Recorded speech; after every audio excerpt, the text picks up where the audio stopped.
এটা ৰেলপথ আৰু এটা অঞ্চলৰ চকুপানী হয় মই ক'ব বিচাৰিছোঁ লাহিং অঞ্চলৰ কথা আৰু লাহিং অঞ্চলৰ এই যিটো ৰেলপথ দেখিছে উত্তৰ পূব সীমান্ত ৰেলৱেৰ যিটো ৰেলপথ দেখিছে এই ৰেলপথটোৱে এতিয়া এই অঞ্চলবাসীৰ কাৰণে বিভীষিকা নমাই আনিছে এক অভিশাপ স্বৰূপ ৰূপে পৰিণত হৈছে এই ৰেলপথছোৱা কাৰণ এই ৰেলপথছোৱাই এখন গাঁৱক দুভাগত বিভক্ত কৰিলে তাৰ লগে লগে কিন্তু যেনেদৰে গাঁওখন বিভক্ত হৈ গ'ল ঠিক সেইদৰে কিন্তু ৰেল বিভাগৰ এটা দায়িত্ব আছিল এই যিটো পথ এই যিটো মূল পথ দশক শ বছৰ পূৰ্বৰ পৰা যিটো পথ আছিল এই পথটো বন্ধ কৰি ৰেলপথছোৱাত আচলতে এটা লেভেল ক্ৰছিঙৰ প্ৰয়োজন আছিল তাৰ বিপৰীতে তেওঁলোকে ছডাল যি খুঁটা পুতি এই পথটো বন্ধ কৰি দিলে যাৰ কাৰণে এতিয়া এই ৰেলপথটোৱেদি কোনো লোক পাৰ হ'বলৈ এতিয়া অসুবিধা হয় যাৰ ফলত অঞ্চলবাসীৰ কাৰণে অভিশাপ স্বৰূপ হৈ পৰিছে চকুলো বাগৰিবলগীয়া হৈছে কাৰণ প্ৰতিদিনে আচলতে যিটো যান্ত্ৰণা ভোগে কাৰণ এই দিশে যদি আমি চাওঁ তেতিয়াহ'লে কিন্তু লাহিং অঞ্চলৰ অধিকাংশ গাঁও আছে ইয়াত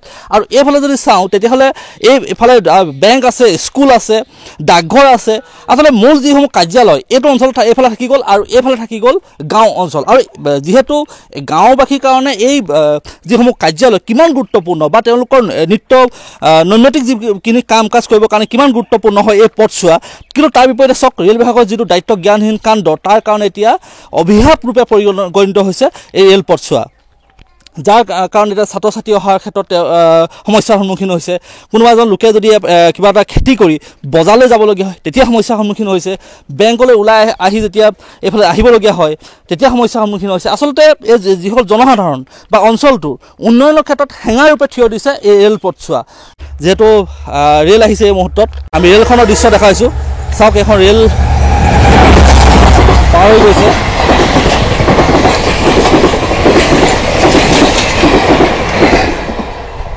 আৰু এনেদৰে ৰেল পাৰ হৈ গ'ল আৰু লেভেল ক্ৰছিং নথকাৰ কাৰণে কেনেকুৱা এক জীৱন কটাবলগীয়া হৈছে বিচ্ছিন্ন হৈ পৰিছে বহিৰ্জগতৰ পৰা বিচ্ছিন্ন হৈ পৰিছে এইসকল লোক কেনেকুৱা কষ্ট হয় যেতিয়া দেখিছোঁ যে এইটো বহুত দৰ্শক জুই থকা এটা পথ দুটা অঞ্চলক সংযোগ কৰা এটা পথ কিন্তু এতিয়া এই ৰেলপথটোৱে কিন্তু বিভক্ত কৰিলে কিমান দুৰ্দশা হয় মানুহবিলাকৰ ধন্যবাদ চাওক এই ৰাস্তাটো যিটো ৰাস্তা আজি 100 বছৰৰ ওপৰত এই ৰাস্তাটো এই ৰেলপথটোৰ ওপৰেদি আছে এই ৰাস্তাটোৰ এটা লেভেল ক্ৰছিং লাগে বুলি আমি আজি 50 বছৰমানৰ আগৰ পৰা ইয়াত অনুদান নিবেদন কৰি থকা হৈছে আবেদন দিয়া হৈছে নাই কৰ্তৃপক্ষই কোনো গা নলৰিল কিন্তু কথা হ'ল এতিয়া যিটো অঞ্চল লাহিং হাজাৰ অঞ্চল এই লাহিং হাজাৰ অঞ্চলটো এই পথটোৱে দুভাগ কৰাৰ পিছত ইয়াত লাহিং হাজাৰ অঞ্চলত কিমানখন গাঁও আছে কোনো 20খন গাঁও আছে 20খন গাঁৱক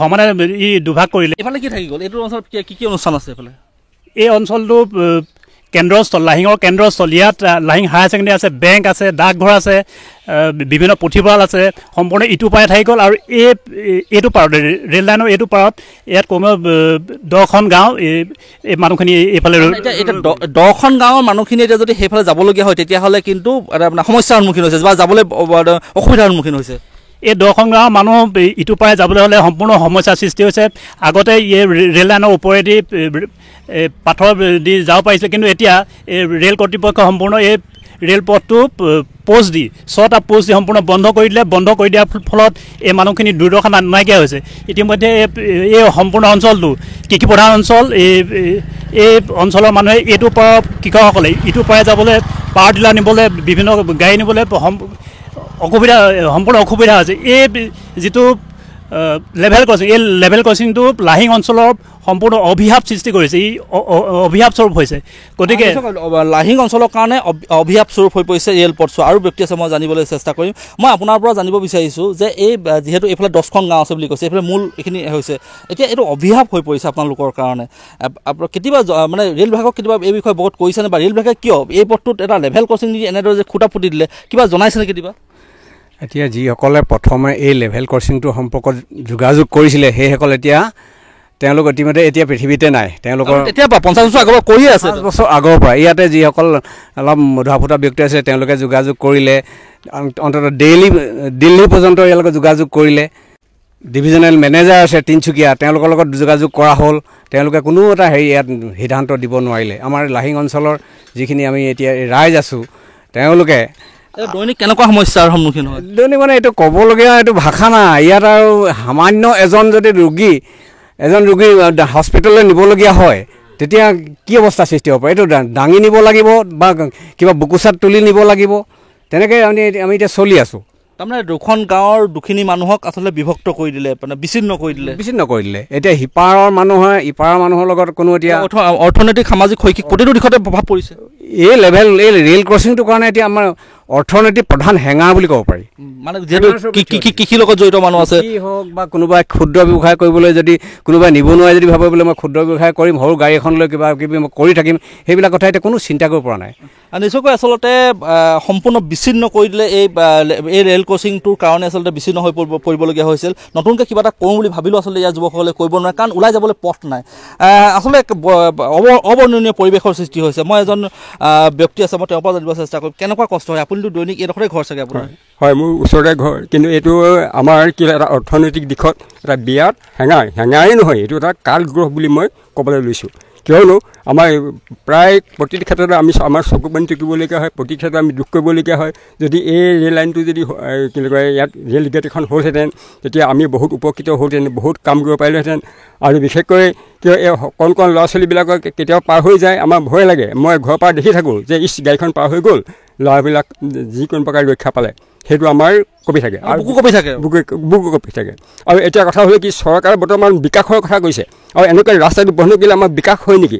আমাৰ প্ৰতিটো ক্ষেত্ৰতে বিকাশ কেনেকৈ হ'ব যদি ৰাস্তাই বন্ধ কৰে? আমাৰ বিকাশৰ পথ ক'ত? গতিকে মই অতি টানে কওঁ, অতি জোৰ দি কওঁ, অতি সোনকালে ৰেল বিভাগে এইটো আমাৰ পথটো মুকলি কৰক আৰু লেভেল ক্ৰছিং দিয়ক। মোৰ এইটোৱে বক্তব্য। মই নিশ্চয়কৈ এই পথটো মুকলি কৰি দিব লাগে ৰেল বিভাগে, আৰু এটা লেভেল ক্ৰছিং দিব লাগে। নতুবা কিন্তু এই অঞ্চলটোৰ অনগ্ৰতাৰ দিশে গৈ আছে, উন্নয়ন স্তব্ধ হৈ পৰিছে, ৰাইজে হাহাকাৰ যন্ত্ৰণা ভুগিবলগীয়া হৈছে।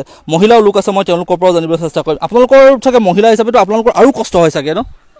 আমাৰ এতিয়া স্কুল যোৱা অসুবিধা হয় ল'ৰা ছোৱালীবিলাকৰ। আমিও ঘৰৰ পৰাই দেখি থাকোঁ, আমাৰ ঘৰৰ ওচৰতে গাড়ী এখন আহিব নোৱাৰে। গাড়ী এনেই পাৰ হৈ গ'লেও আমাৰ ভয় লাগে। এনেকৈ ল'ৰা ছোৱালীবোৰ এনেকৈ চাইকেল। কি ক'ব বাইদেউ? হয়, সঁচাকৈ আমাৰ বৰ দুখৰ বিষয় হৈছে। আমিনো কিনো ক'ম আৰু, বেয়াও লাগে এতিয়া ক'বলৈ। কি ক'ব? হয়, ঠিকেই কৈছে বাইদেউসকলে। এতিয়া আমি কি ঘটনা মানে এইডোখৰত হৈ আছে আমি নিশ্চয়কৈ দেখি আছোঁ। আজি এবছৰ হোৱাই নাই, ইয়াতে এজন মানুহ ট্ৰেইনে মহতিয়াই লৈ গৈছে। আমি একদম চকুৰ সন্মুখতে দেখি আছোঁ তেখেতক। ঘৰৰ পৰা আহি দেখিছোঁ মানুহ এজন গৈ আছিলে, মানুহজন গৈ থাকোঁতে মানে তেখেত মানে অকণমান যি কামৰ কাৰণে মানে অন্যমনস্কও হৈ থাকিব পাৰিছে কিজান, তেওঁ মানে ট্ৰেইনখন যে আহিছে একদম পাহৰি গ'ল। তাৰপিছত ভাবিছোঁ মানুহজন কিজান আমি ৰ'ব নেকি, কিন্তু মানুহজন নাইকিয়া হ'ল। তাৰপিছত মোৰ ঘৰ এইটো, তাৰ ওচৰত লৰ মাৰি আহি পিনি দেখিছোঁ মানুহজন নাই। তাৰপৰা অলপ আগত দেখিছোঁ যে মোনা এটা পৰি আছে। তেওঁ মানে এইবোৰ বেপাৰৰ কাৰণে শাক চব্জি বেপাৰ কৰে, তেনেকুৱা বস্তু। লাহিং স্কুললৈ আহিছিলে তেওঁ, গাড়ী চলাই? হয়, ড্ৰাইভাৰ হয়। নিশ্চয়কৈ আপোনালোকে আমাৰ ইয়াত ঘটি আছে। আৰু লেভেল ক্ৰছিংটো নোহোৱাৰ কাৰণে আপোনালোকৰতো সাংঘাতিক বিপদ হৈছে, ইপাৰ যাব নোৱাৰে। হয়, একদম আমি এতিয়াতো বেংকলৈ যাবই লাগিব, স্কুললৈ ল'ৰা ছোৱালী যাবই লাগিব, আমাৰ এতিয়া ডাকঘৰ আছে তালৈ যাবই লাগিব, তেনেকুৱা নিচিনা আমাৰ এটা হেৰি হৈ আছে।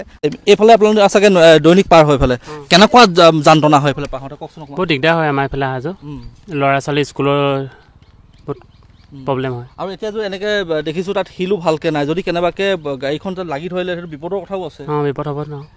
নিশ্চয়কৈ দেখিছে কিমান বিপদসংকুলভাৱে ৰাইজে যেনে তেনে পাৰ হৈছে এই ক্ৰছিংটো, কিন্তু ইয়াত এখন লেভেল ক্ৰছিং খুব প্ৰয়োজন।